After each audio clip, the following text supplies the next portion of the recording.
ఏం సంక్రాంతి సెలబ్రేషన్ ఏంటో 500 రూపాయలు స్వాహా. ఈ 500 రూపాయలు ఎందుకు స్వాహా అన్నానో తెలియాలంటే నేను వీడియో లాస్ట్ వరకు చూడండి, లాస్ట్లో చెప్తా. డీకి వచ్చే దారిలో కేక్ బేకరీ కనిపించిందంట. దానిపైన వెరైటీ వెరైటీ కేక్స్ ఉన్నాయంట. అమ్మ నాకు కేక్ కావాలి అని అడిగింది అనమాట. అడిగితే చేయకుండా ఉంటామా?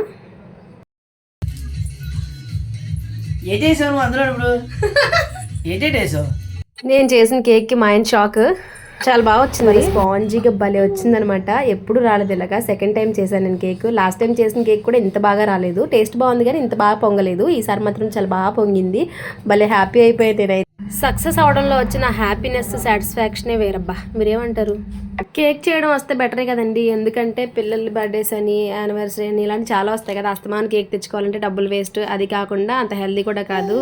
మైదాతో చేస్తారు, అది కాక పిచ్చి పిచ్చి కలర్స్ కూడా వేసేస్తారు. ఏదో గుడ్డిలో మెల్లన్నట్టు ఇలా ఇంట్లో చేసుకొని తినమే బెటర్ కదా. టేస్ట్ విషయానికి వస్తే చాలా బాగుంది. మా పిల్లలు కూడా బాగా తిన్నారు. మా డీ అయితే ఫుల్ సాటిస్ఫై. ఇంతకీ డీ అంటుంది ఎవరు అనుకుంటున్నారు? మా పాప అనమాట, పెద్ద పాప. వీడియో స్టార్టింగ్లో 500 రూపాయలు స్వాహా అని చెప్పాను కదా, అది ఇదే. డీకి స్కూల్లో సంక్రాంతి సెలబ్రేషన్స్ అయినప్పుడు ఈ నెక్ పీస్ అయితే పెట్టాను. దీన్ని మా ఆయన ఫ్లిప్కార్ట్లో 500కి ఆర్డర్ చేశారు. నా బర్త్డే రోజు గిఫ్ట్ ఇచ్చారనమాట. ఇది కాబట్టి సరిపోయింది. అది గోల్డ్ అయితే, అది కూడా డీ వల్ల. అది నా వల్ల అనుకో. మా ఆయన అయితే అరిచేవారు నా మీద. ఇందుకే నేను తప్పించుకున్నా అని చెప్పి హ్యాపీ అవ్వాలా, అది పోయిందని చెప్పి బాధపడాలా? దీని విషయం నేను ఆలోచిస్తాను. మీరు ఒక లైక్ ఇచ్చేయండి.